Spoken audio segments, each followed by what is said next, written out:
You're listening to the Telegraph Cycling Podcast, presented by Trainer Road, cycling's most effective training tool.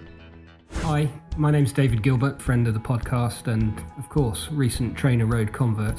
Where am I today, Lionel? Well, for the past week or so, I've been laid up in hospital in the Alps, having been knocked over by a French autobus. So, as well as being a friend of the podcast, it's probably only a minor exaggeration to say that your recent episodes helped bring me back to life. So, thank you, Richard. Thank you, Lionel. Thank you, Daniel. Keep up the good work. Hello, my name's Richard Moore. I'm with the very smug-looking Lionel Birnie. Hello, Richard. And a very glum-looking Daniel Friebe. Hello, Richard. Lionel. All right, chaps. How are you both today? No, You're not getting any down in the humour, any dumps. mirth from me today. Sail on, Lionel. That's all I can say. That's a polite way, in the words of friend of the podcast, Lionel Richie, of telling you to get lost, basically. That's fine.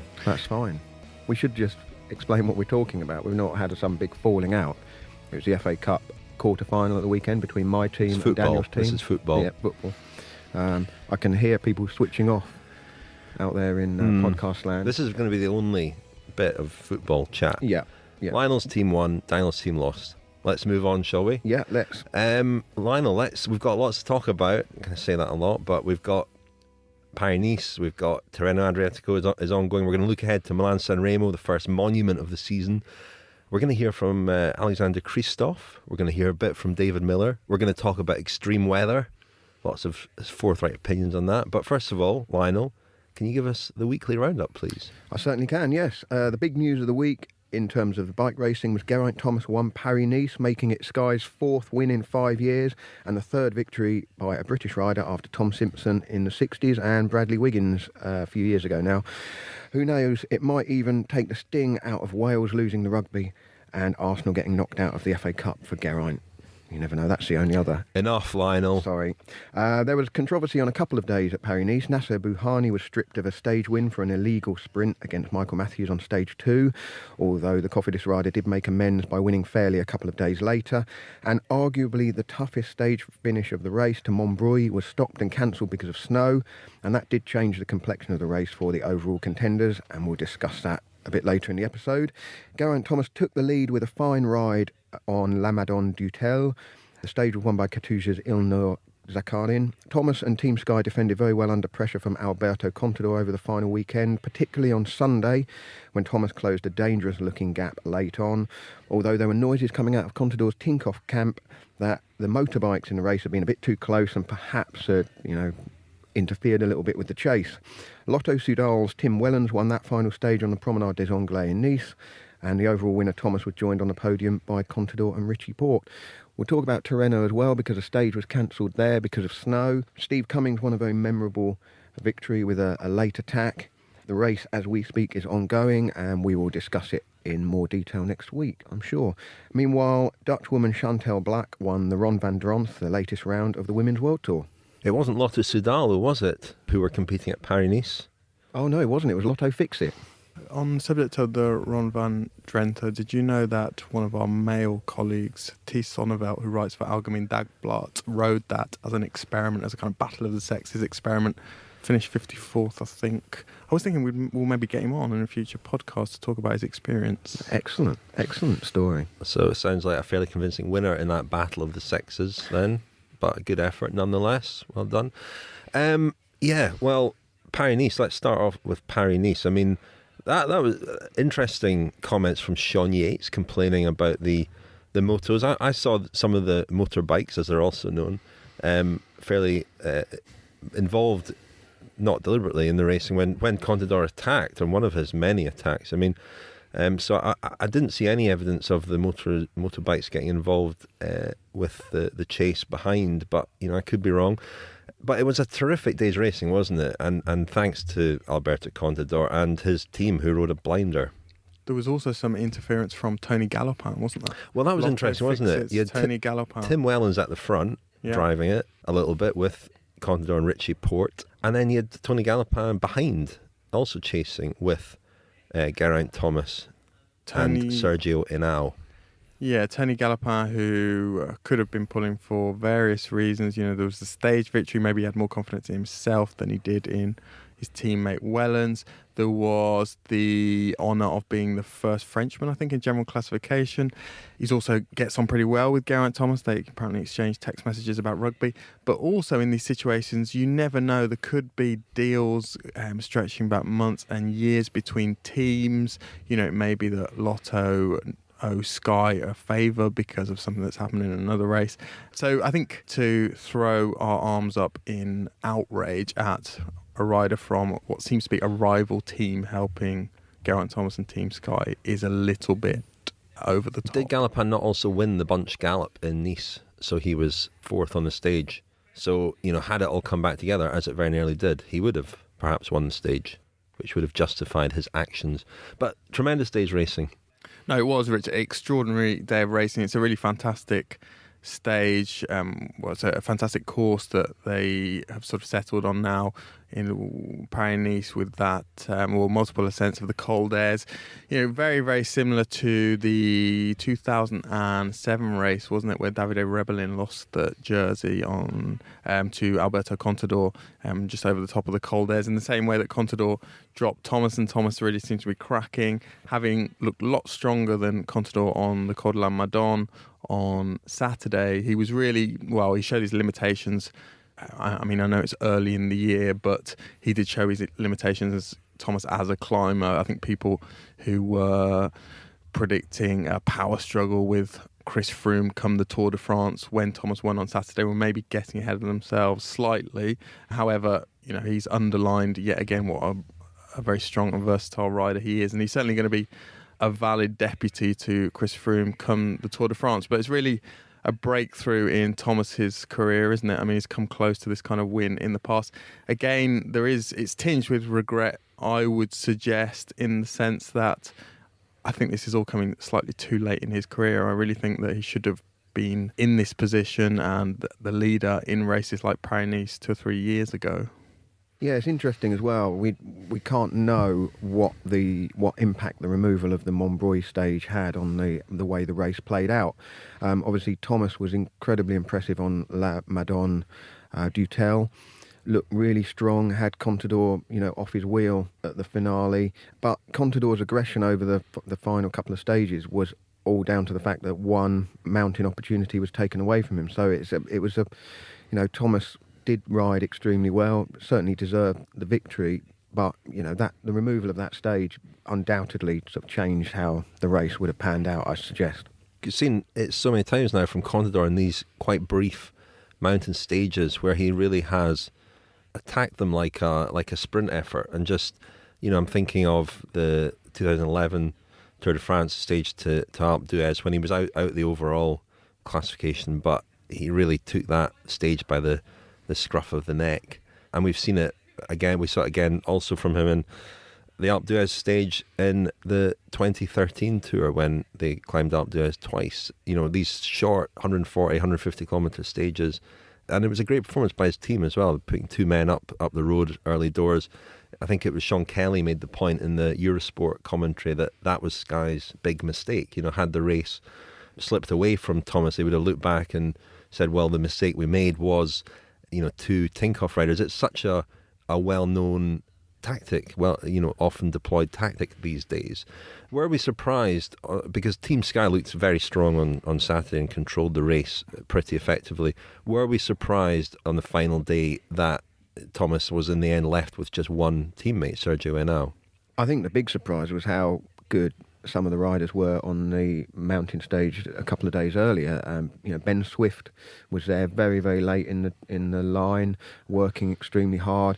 Admittedly, the pace perhaps wasn't high enough, because that was when Ben Swift was on the front. That was when all the aggression started. But they did look impressive. But you've got to remember, it is March, and these aren't like the high Alps or the high Pyrenees that we get in the Tour de France. They're sort of moyenne montagne which underlines the point that Daniel was making about, while acknowledging this as a landmark result in Geraint Thomas's career, we do have to acknowledge that the climbs were not major Alpine or Pyrenean climbs. Col d'Ez is not the Col de Galibier, and Thomas has, rode extremely well, but how confident are we that he really has the climbability, acknowledging that it's March, to become a real contender in the Grand Tours? Yeah, and without the Montbrouilly, the stage that was cancelled, there wasn't an awful lot of climbing in the week as a whole. So the kind of accumulated fatigue wasn't nearly what it is even after sort of 2 weeks of the Tour de France or 10 days of the Tour de France. And, we saw last year, I think, again, after the Pyrenees in the Tour de France, people maybe got ahead of themselves as far as Thomas was concerned, thinking, right, he can really challenge now. He's going to end up second, third, fourth if Froome wins. And sure enough, he did suffer in the final week. And I think there is some way to go for him. And, is he going to run out of time in his career? He's 30 this year, probably got realistically 2 or 3 more opportunities in theory. But of course, Chris Froome is going to be the leader for the foreseeable future. And, we've talked about this before, how Team Sky, there's a real bottleneck as far as leaders in the Grand Tours are concerned. They've signed Mikel Landa. And again, you look at their recruitment strategy. And I was thinking at the weekend of Pete Kenyon, who we spoke a lot about last year, and we speculated or we thought that he might move to BMC. And he was very strong again at Tirreno-Adriatico, but again having to sacrifice himself for Kwiatkowski. And that is a signing again that you look at the Kwiatkowski signing, and it's a real luxury. It's almost a vanity signing that Sky have made. Did they really need someone? Was there a void that they really needed to fill, or was that the point at which Pete Kenyon could have been promoted and given his opportunity? And I think it's very much the same with Thomas, and it was very much the same 2 or 3 years ago when he was being linked to Garmin. And it's very difficult to leave Team Sky because you get great support, you get very well paid, and for a lot of the British guys in particular, it is the environment that they have always known and always thrived in. So I can fully understand why they stay, but I think it can be a bit frustrating from the outside looking at the limited opportunities that they do get. But let's not fall into the trap of taking a Paris-Nice victory for Geraint Thomas and trying to extrapolate what that means for the Tour de France. In terms of Geraint Thomas's career, that's a big step forward. Previous biggest stage race wins, the Bayern-Rundfahrt for Geraint Thomas. Paris-Nice is a couple of 2 or 3 levels above that. And 2 years ago he was very close and fell off on the final day or the penultimate day, I think. Last year he was very good, but Richie Porte, his teammate, took the victory. This was not a victory that was handed to him on a plate or just, it didn't fall in his lap. He beat Alberto Contador and Richie Porte and finished on the top step of the podium, and it's the biggest road race win of his career. And let's not forget also that he has had the opportunity to lead the team in the past at races such as Tour of Flanders and Paris-Roubaix, and he has invariably had some kind of bad luck. He's fallen off or something has happened that he's not been able to deliver on all the support that's been invested in him. So it's a huge step forward from that point of view. I also think he's one of the most popular and most well-liked riders in the peloton. I mean, that could be a reason for Galopin helping him. There's a friendship there. And when I spoke to Teish Benoit a couple of weeks ago, I asked him which rider he most admired of the current generation. He said Geraint Thomas, and I think he's admired because he's consistent throughout the year. He's selfless. He's always very visible, and he gets stuck into the racing. So I think it'd be a popular victory for lots of reasons. The Telegraph Cycling Podcast, brought to you by Trainer Road, cycling's most effective training tool.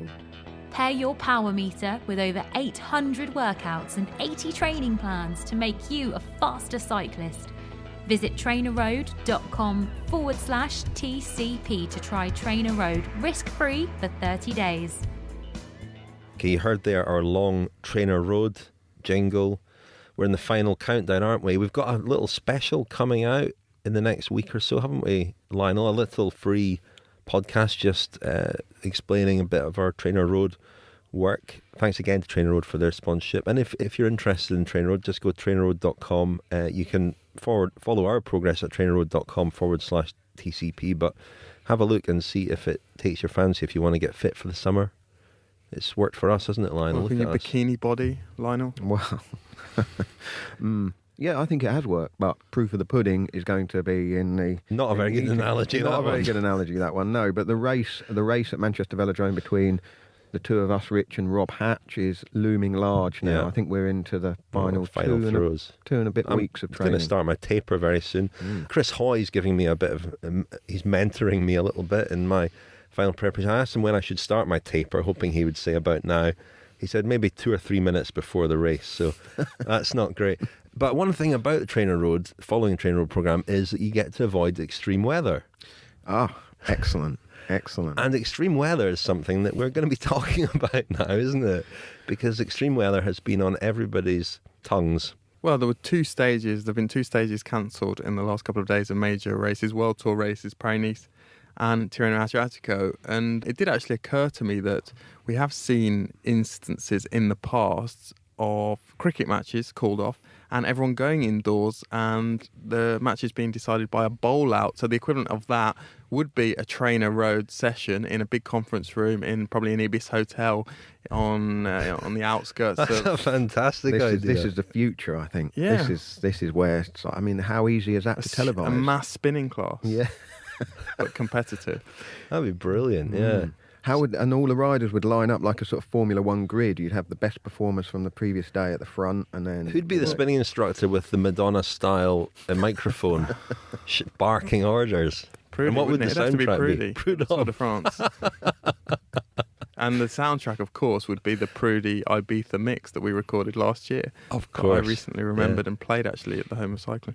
Yeah, no, that's all great. But what do we make of it? I mean, as you say, the 2 very different events unfolded at Paris-Nice and Tirreno-Adriatico. Paris-Nice, the stage was cancelled mid-stage, amid much confusion about whether the riders were going to be transported in their buses and team cars to 25 kilometres or so from the finish, and a bit like Milan-San a couple of years ago, restarting. But Tirreno-Adriatico, the stage was cancelled the day before.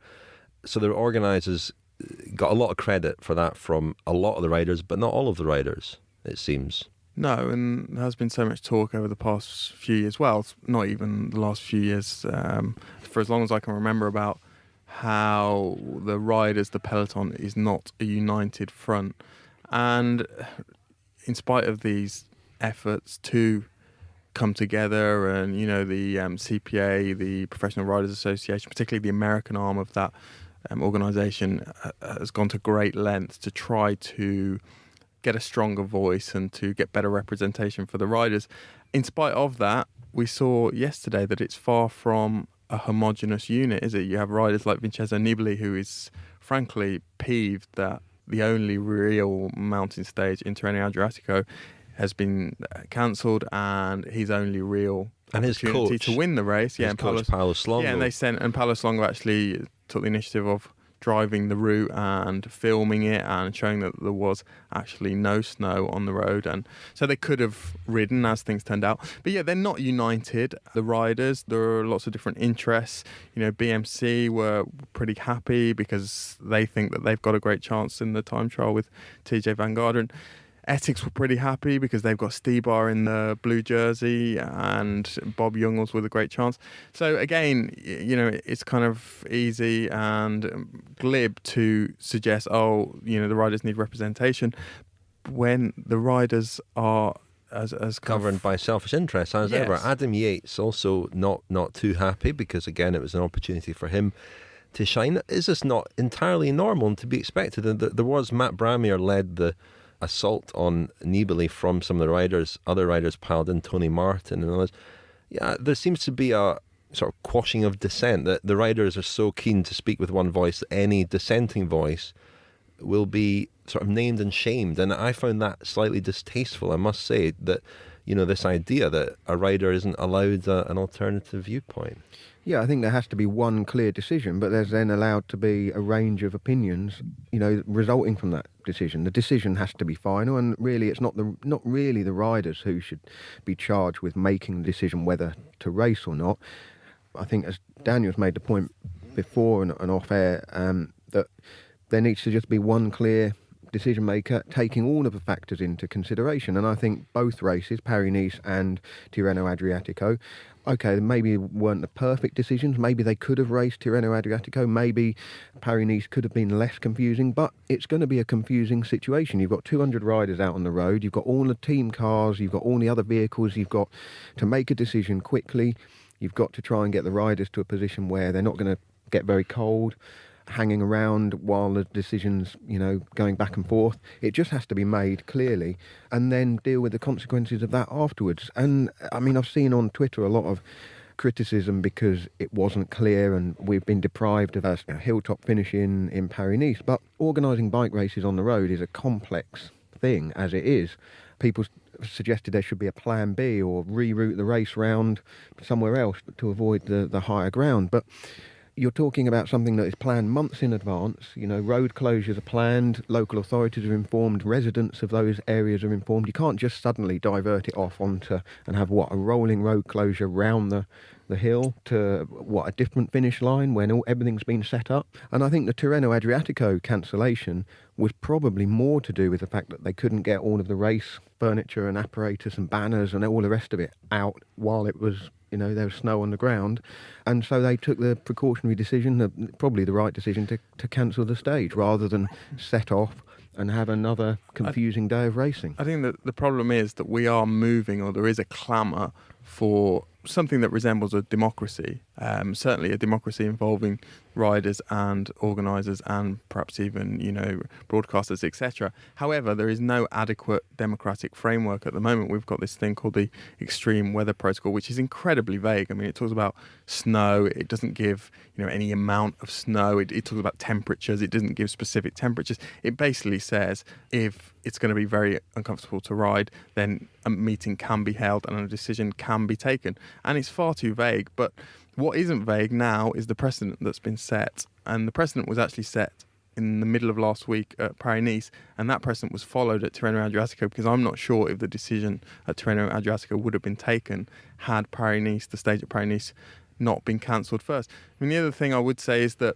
if we want to move towards a sport where riders don't have to encounter conditions like extreme heat, snow, and very, very dangerous conditions, that is fine, but without expressing any personal or moral judgment or about whether this is right or wrong, we have to be conscious of what we stand to lose if we do that. And we have to be conscious of the fact that these stages in blizzard conditions and extreme heat and awful conditions that are very, very uncomfortable to ride in, they are part of the heritage of the sport, part of the legacy of the sport, and part of what has drawn a lot of us to the sport. And the sport, you go back and read things that Henri Desgrange, the founder of the Tour de France, wrote in L'Equipe, back in the early 20th century, about sending cyclists over some of these mountain passes, uncharted territory. And he was absolutely in awe, and he almost pitied them, and he almost regretted designing routes that forced them to encounter that kind of terrain, this kind of weather. But cycling back then, it was a test of survival. It was something that mere mortals, epic. mere mortals could not conceive of. And there was a spirit of adventure, and it really is changing. Do we want to take it away from that, and do we want to move it closer to other forms of racing, i.e. motorsport, where conditions are very controlled and the road surfaces are perfect and the weather's perfect and they have motors? Yeah. And well, it's funny you should say all this. I think we've just heard Daniel. That is the sound of Daniel coming off Matt Bramere's Christmas list, but Christmas card list. But it's funny you should say all that, Daniel, because I put this very point last week to David Miller, who was involved in drawing up the extreme weather protocol, and I asked him if something could be lost because so many of the great feats, the great exploits in cycling history have been in these awful conditions. So I asked David about that, and he answered that and then made another quite interesting point that we can perhaps come back and discuss. You're listening to the Telegraph Cycling Podcast with Richard Moore, Lionel Birnie and Daniel Friebe. The stage in Paris was cancelled recently because it was bad weather, and that was quite extreme weather. But the point more generally that some people are making is bad weather is part of cycling. Some of the great feats of old, whether it be Eno at Liège, Bastogne-Liège, Andy Hampson at the Giro in 1988, those wouldn't have happened with extreme weather protocols. So are you concerned that it could go too far, that it's a slippery slope? Not really. I mean, I agree. I mean, I've always been a fan of bad weather in race. When I was at my best, I loved bad weather in races, and I like watching it. If I turn on the TV and see bad weather, I'm like, yes, this is going to be an amazing bike race. But at the same time, I've been in bike races where it's really bad and it's not pleasant. And the sport's changed. It's not the same as it was in 1978 when did Liège, or if that was in 1988, the Gavia. And to be honest, the Gavia probably could still happen because it was raining to the top, just started snowing at the top. The peloton was in pieces. There's no way that it could have been kind of stopped by that point. So, there are certain races where it could still happen. But I think it's more indicative of the peloton's desire to have some respect and some control and some unification. Because I think it was getting to the point where the peloton felt it had just lost. There's no patron, because in the past, been a patron that kind of controlled. Then they'll go and talk to the race organizer. That no longer existed, and also because the sport is in such, to be brutally frank, in complete disarray on all levels, from teams to governing bodies to the race organisers. So I think this empowered the peloton slightly to think that they could kind of control. Now we'll see how far that goes, but I think it's a good step for just bike racing as a whole to feel that they're not just being treated like circus animals, because there has been times where it's been like that. Because it's not just that; it's also the fact that the Giro in particular was making very dangerous courses and finishes, and there are more and more accidents and crashes, and there are more and more crashes. It was just I think it was necessary, but we'll see how it develops. So David Miller suggesting there that the extreme weather, the rider's safety is obviously hugely important, but it's also a sort of battleground. It's the riders asserting themselves against the race organisers, the other power brokers within the sport, that for a long time the riders feel that they've not been respected or recognised as a group, and that this is a battleground for them, a place where they can assert themselves and just win back a little bit of respect. It's part of a much broader picture, isn't it, in terms of how the sport is moving forward, with Velon, with the teams joining together, a Velon to give the riders more of a stake in negotiations over TV rights and all the rest of it. It's just about the riders asserting themselves, basically. Yeah, and I think the other factor to bear in mind is that the increasing professionalisation of the sport is such that there is a pressure from the teams to the riders to all, do the job, all get through the stages. We do have to kind of bear in mind that in Paris-Nice or Tirreno-Adriatico or any other race, it's not compulsory to finish. Riders could stop if the weather conditions are terrible. There is an irony as well about the clothing has never been better. I mean, all of us who ride in the winter, commenting recently about riding in freezing cold conditions. Mm-hmm. This wasn't a trainer road session, obviously, but with the materials and of the clothing, you wonder how the clothing manufacturers feel about not having their products tested in these terrible conditions. Yeah, and I mean, the great editions of the great races are, some of them are great because the riders rode through terrible conditions. The 1980 Liège-Bastogne-Liège, Bernardino won, where people's hands were freezing and riders were, urinating on their legs to try and keep themselves warm. Beautiful. Lovely image, that. But fewer than 30 riders finished. 200 odd started, fewer than 30 finished, and that's fine. If you have a stage of Paris-Nice, and I mean, maybe there's some kind of flexibility that could be shown, tweaking of the rules. Perhaps you could have a situation where if you want to qualify for the overall classification, you've got to complete the course. But if you don't want to finish a particularly snowy day, they could invoke a kind of, extreme sounds like weather. The Mallorca challenge to me. A bit like that. Yeah, if you want to climb off today at the feed zone and not do the rest of the stage, you will be permitted to start tomorrow, but you won't count for any of the classifications. And then we can see, sounds like a slippery slope. We can get back to, you mentioned Henri Dugrange, his dream Tour de France would be a challenge so tough that only one person would be capable of finishing. He also didn't want riders to use gears or to change clothing. He wanted them to finish in the clothing they started. Do we want to go back to that? I think we're all going to be off Matt Bramier's Christmas list at this rate. But we're balancing two different things here, aren't we? That the sport is trying to, convey an image of being the toughest, some of the most difficult challenges. It's a balance. And I think you're right, Daniel. We will lose something if... And, the disunity I think as always, as we've said, it's always existed. And this weekend reflected the fact that it still exists, and the battleground is different now. It's played out on Twitter and social media, riders sort of accusing each other of things and disagreeing about things. You know, sometimes you're tempted to imagine that it would be better if we could go back to the time of Bernardino or even Mario Cipollini, who would literally just ride in front of the bunch and decide what everyone was going to do. I mean, but even that doesn't work. I mean, there's a good example here from 1988, not very well known, a couple of days, or I think it might have been the day after the Gavia, to the famous stage of the 1988 Giro d'Italia, went over the Gavia, famous for Andy Hampsten's incredible ride, and the winner that day was Eric Breukink, wasn't it? Correct. Anyway, the next day, or 2 days later, the peloton was supposed to go into Austria over the Passo del Rombo, and because of what happened on the Gavia, there was a lot of speculation about whether the weather was going to be even worse, a lot of talk about blizzards, etc. And the race organiser, the race chief, Vincenzo Nibali, agreed that if there was any snow whatsoever, the riders would be able to get off their bikes.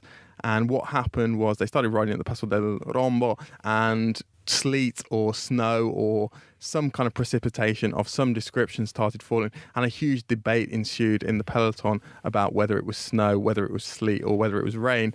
And the way that the French rider Jean-François Bernard, tried to solve this dispute was to ride in front of the peloton, park himself on the road and block his fellow riders from going past, and he insisted that it was snow and they all had to stop. And of course they just rode straight past, or half the peloton just rode straight past. A perfect example of why Jean-François Bernard was not actually the heir to Bernardino, who he replaced as team leader at La Vie-Claire, what became Toshiba. That's it wouldn't have happened to Dino, would it? I mean, David Miller made that point, that one of the reasons for the need for this type of protocol and for just the riders trying to come together as one body is the absence of a patron. I know that Fabien Cancellara, let's just have a proper democratic framework. Let's have a vote. You know, if the riders want a vote and they want it to be completely democratic, then in a democracy, in a democracy, you're also permitted to voice an alternative opinion, as Nibali has done and has been ridiculed and picked upon for doing so. There's a real possibility here, isn't there? You could have little handlebar mounted voting. Well, they could go to the urn just as they could take their bike to get scanned for motors, and at the same time, while they're waiting for that to happen, they could drop a little ballot. But while they were going along, the weather's getting worse. The weather's getting worse. Right at the next kilometre, we're going to all vote. There'll be a voting zone. They'll go through. They'll press yes, we carry on, or no, we're stopping. Or one hand up for yes, two hands up for no. Richie Porte might have problems with that. He famously can't ride no-handed, so. Anyway, we're reshaping the future of cycling here. Eurosport, the home of cycling.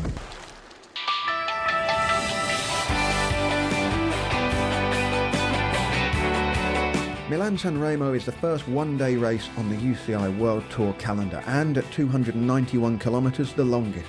First held in 1907, supported by the Italian sports paper La Gazzetta dello Sport, Milan-San Remo has a couple of nicknames. La Primavera, because it's the event of the spring, and La Classicissima, which loosely translates as the Great Classic. The course is predominantly flat, with a few famous hills, including the Turchino at around the halfway mark, the Capi, which are 3 small hills that come in quick succession, kicking off the beginning of the end of the race, and the most famous, the Cipressa and the Poggio in the last 25 kilometres. The thing that makes it a great race is the suspense that grows towards the end. Will a breakaway succeed, or will it come down to a sprint? As the riders say, Milan-San Remo is easy to finish but difficult to win. Here are a few things you may not know about the race. In 1960, the Poggio was added, partly because the organisers thought it might break a 6-year run of foreign winners. It didn't work. In fact, it was another 10 years before Michele Dancelli ended the Italian drought. The most wins by a single rider is 7 by Eddie Merckx between 1966 and 1976. In 1979, Roger de Vlaminck had signed for a new team sponsored by Gis Gelati, an Italian ice cream maker. The boss of the company arrived at the start in Milan in a brand new Ferrari and promised de Vlaminck he could have it if he successfully defended his title. De Vlaminck won the race and drove his prize all the way home to Belgium. In 1982, the Cipressa was introduced to shake things up, and it certainly did that.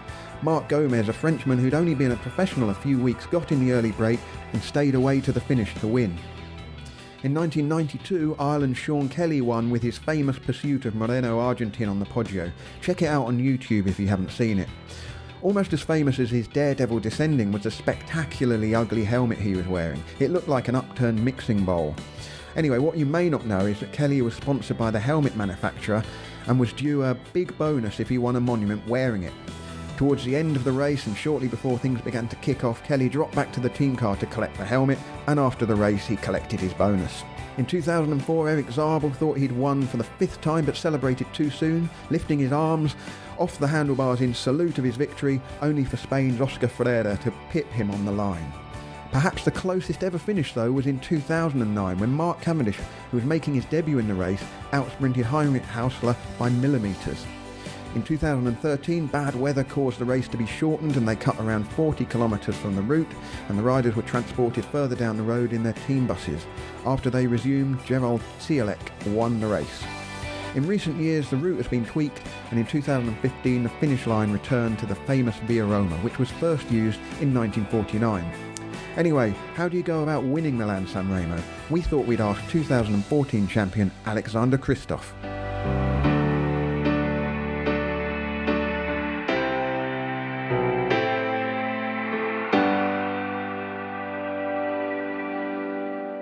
Yeah, I was not really like a favorite going in there, more like an outsider.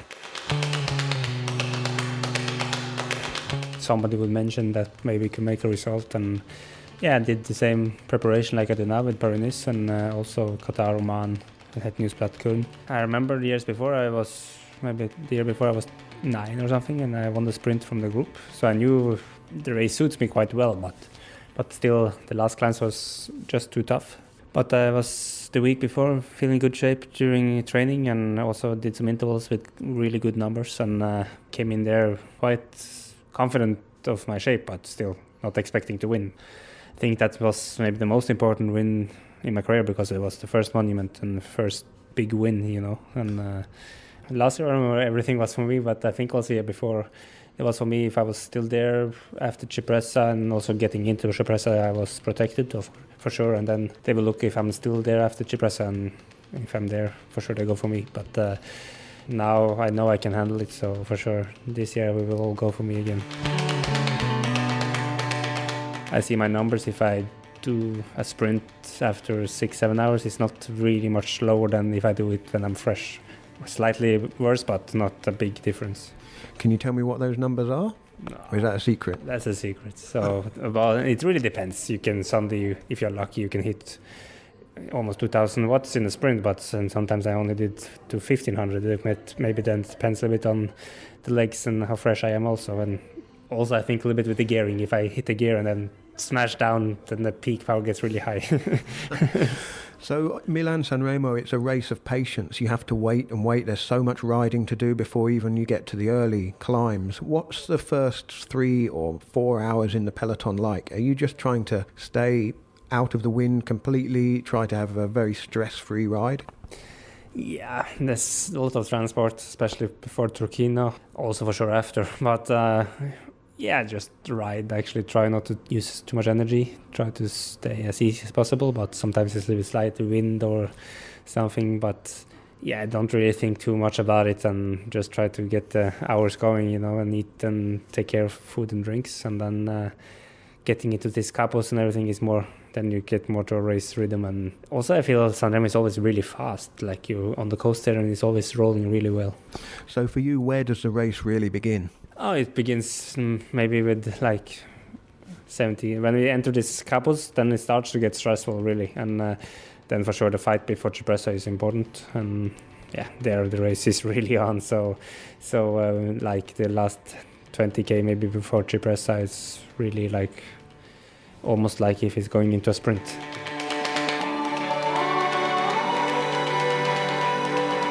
So where were you going over the top of the Cipressa? Can you remember? Last year I think I was the last guy in the pack. I was really struggling last year. And the year before I was a little bit feeling better there, but I'm not the first, that's for sure. And then comes the Poggio, which is really the last chance that the attackers have to try and get rid of you guys. What were you thinking when you were going over the Poggio? You're just hoping that nobody manages to break away and stay away? Yeah, no, I just have to go as fast as I can, and usually it's not enough to be among the best or the first guys. So when I won it, I was actually almost dropped a little bit and I came back in the downhill and then straight to the front. So what is nice with this race also, because it's like all different riders can win it actually, because if somebody manages to bridge away or get away, then it's not a sprinter winning, and if it comes back together, it's a sprinter winning. So it's very open and a lot of guys have an opportunity. So it makes it also a very great race, I think. It's a very technical descent though, isn't it? You've got to be careful, particularly in the corners. There's some fast ones and some slow ones. Yeah, there is some dangerous corners there, and I don't really remember every year, but it's always one corner, right corner is quite tight. So talk about the last kilometre then. You're in the position you want to be in, but you don't really know how good your legs are going to be until you start to sprint. So what are you thinking as everything is moving around you? Because when I watch the finish, you're just staying on Paolini's wheel, just patient. People are coming left and right, but you're not really moving. I want to move the last 200 meters, so for sure I need a position to be able to win. I cannot be in the last position. So when I won it, I was quite in the front all the time, and I was on Luca, and then I was on Philippe Gilbert, and then they started. I was a little bit boxed actually around 200 meters, but then it opened up for me, and I could do my sprint. So for me, it's just I must have the position, and I must find a way it's open so I can sprint, and hopefully I just have the better legs than the others. It's quite a beautiful part of the Italian coast. Does that even register with you at all, looking at the sea and the countryside, or is that just you're just concentrating on the road? I'm most concentrating on the road. I watched it on television a few years ago, and yeah, it's a very beautiful race, but when I was in it, actually almost every year I did it was really weather, so I didn't really enjoy it.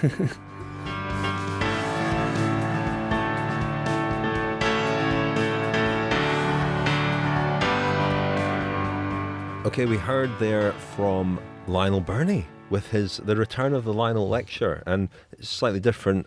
I think now you're going to be sort of previewing a race that's coming up on Eurosport. Thank you very much to Eurosport for their continued sponsorship of the podcast. Milan-San Remo is a big one, of course, on the 19th of March, but coming up next week, 21st to 27th of March, is the Tour of Catalonia, next big World Tour stage race. And 25th is E3 Harelbeke, the Friday. That's another good one back in Belgium on the cobbles again. So lots coming up on Eurosport, home of cycling. But we spoke about Milan-San Remo, and Lionel, not one. Funny that you're doing this, really, because you're not one for speculation, are you? We heard there from, I should point out, we heard from Alexander Kristoff there as well. Well, we did, yeah, but we weren't speculating. We're about to start speculating now. Okay. Fair enough. Yeah, no, fair enough. Yeah, I get you. I get the subtle distinction there. Well, in the absence of given your reluctance to speculate, Lionel, Daniel, who do you think is going to shine at Milan-San Remo? Well, I'm going to make a prediction straight away. For years, and we've certainly discussed this on the podcast before, I think, for years the winner of Milan-San Remo came from Tirreno-Adriatico, and I think that run was broken by Matt Goss in 2011. However, that pattern has changed slightly in the past 3 or 4 years. That's probably got something to do with the routes on Tirreno and Paris-Nice, respectively. I've spoken to a couple of riders who are riding Tirreno in the last few days, and they have told me that the route this year in Tirreno, particularly with the cancellation of the big mountain stage, has been perfect preparation for Milan-San Remo for the first time in a long time. Long stages with small climbs but hard climbs towards the end of stages, and we saw years when, for instance, Oscar Freire won Tirreno-Adriatico, and it didn't used to be a very mountainous race, and those were the years when ultimately it proved to be the best preparation for Milan-San Remo. So I think a rider who is doing Tirreno will win Milan-San Remo. Well, who? Gaviria? Well, people talking about Fernando Gaviria, who won a stage the other day straight from the World Track Cycling Championship. It was an incredible sprint. That Mark Cavendish was leading out for a while, I think, for Edvald Boasson-Hagen. But Gaviria, wow, he was sprinting for about 300 metres. Yeah, and he has climbed extremely well throughout the week in Tirreno-Adriatico. Davide Bramati, the director sportif for Ethics Quickstep, certainly thinks Gaviria's got a great chance. He's sort of flown under the radar just because people can't really believe that a debutant who has hardly ridden in Europe could contend for Milan-San Remo. But of course, we've seen debutant sprinters win Milan-San Remo before, haven't we, Mark Cavendish? What about Edvald Boasson-Hagen though as well? I mean, he seems to be on fire at the moment, and it's always, we spoke to Mark Cavendish about it a couple of weeks ago. He was very reluctant I thought suspiciously reluctant to talk about Boasson-Hagen and Milan-San Remo, which suggested to me that he thinks he's got a very good chance. It was a race that Team Sky always thought that Boasson-Hagen could and should win. But never really came close, did it? Never came close. Never no. really. But it's going like very winning. well. He is going extremely well. Again, has been slightly more, hasn't been quite as prominent at Tirreno-Adriatico. And there's a lot of know-how in that team, Dimension Data, his new team, that will help him devise a strategy. Rolf Aldag is there, who guided Cavendish and Matt Goss to victory at Milan-San Remo. Also rode 4 times, I think, with Eric Zabel as part of Eric Zabel's winning Telecom team at Milan-San Remo. Cavendish himself will be able to advise Boasson-Hagen, so he's got every chance of putting up a good effort this time. My prediction is that Peter Sagan will be 2nd or 3rd. Lionel? I'm reluctant to predict, to be honest. Christoph, your friend Christoph. I mean, he didn't start the final stage at Pyrenees, did he? No, and he's not had the best of weeks. And he's not got Luca Paolini, who's been, and certainly last year, though he didn't win, he went close last year, and Paolini did a power of work for him and seemed to just shepherd him to the finish. I think now that it's back to the original, well, I say the original course, the sort of the original modern course, a kind of pre-2008 course, is this, without Lamani and back in the Via Roma, the second year back in the Via Roma, the pendulum swings back towards the sprinters, and I wouldn't be surprised if it's quite a big group. But Michael Matthews, why not? I mean, he was climbing extremely well on that stage 2 La Madone Dutel. Did get dropped obviously when it got very difficult, but I wouldn't have expected him to have made it quite that far. Really. And I think he would have won last year had Degenkolb not shut the door on him very cleverly in the finish. He was coming off Christoph's wheel. Degenkolb came up the left and just did enough to block his path to the line. And I think perhaps Matthews is sort of knocking on the door, isn't he, of a huge win like that. Yeah, and the best thing about Milan-San Remo is that, we really don't know. I mean, there are more riders in the frame for this than for any other monument, really. That's what we love about it. Yeah, I love it. Love the way Milan-San Remo builds towards this crescendo. And if the winner is going to come from Pyrenees, because Christoph rode Pyrenees, Matthews rode Pyrenees, I'm also going to throw Nasser Bouhanni into the mix. 6th in his first Milan-San Remo last year. Very impressive. In Pyrenees, his train was extremely impressive in Pyrenees, and I don't think the Cipressa will cause him any problems. I don't think the Poggio will cause him any problems, and I'm sure he'd be an extremely popular winner with his peers, particularly. Are you joking, Daniel? I might be. But he was guilty of a dodgy manoeuvre with Matthews in Pyrenees. He was disqualified for that. No worse, I thought. Perhaps not as bad as Peter Sagan's elbow in Tirreno-Adriatico. I think it was pretty bad what Bouhanni did. No? Yeah, I don't know. He had his head down as he tends to do. It was Abdujaparov-esque. And when you watched it, I wasn't sure.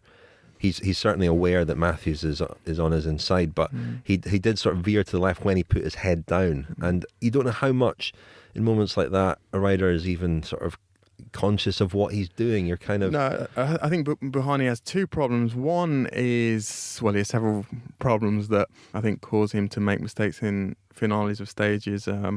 One is his sprinting style, as you say, he sprints with his head down, which is never helpful. And I think he's just too anxious and too ambitious. I think we've said before, he sort of reminds us of a young Mark Cavendish. He just burns with ambition, but the thing that Cavendish always had that Bouhanni hasn't yet developed is an ability to channel that and stay cool and make good decisions when the pressure is on in the final 300 metres of stages. And that would be my concern at Milan-San Remo as well. I think Bouhanni will get into the position, but it's whether he can follow the right wheels and make the right decisions on the finishing straight. Well, we're looking forward to Milan-San Remo. You're off to Milan-San Remo, aren't you, Daniel? You're going there for the cycling podcast. I am. You're going to bring us back some fantastic audio dispatches. Wonderful material, yeah. Great. We look forward to that next week. So we should wrap things up for this week. Thank you very much, Lionel. Thank you, Richard. Thank you, Daniel. One name, just to finish on one name for Milan-San Remo. One name. My outside is Navadauskas, I've already said that. Okay, I'll say Michael Matthews. I look forward to seeing how your predictions get on. Brilliant. Thanks very much, Lionel. Thank you, Richard. You've been listening to the Telegraph Cycling Podcast. Thank you to Glass Pear for the music in this episode. For more information and to download more editions of the show, visit thecyclingpodcast.com.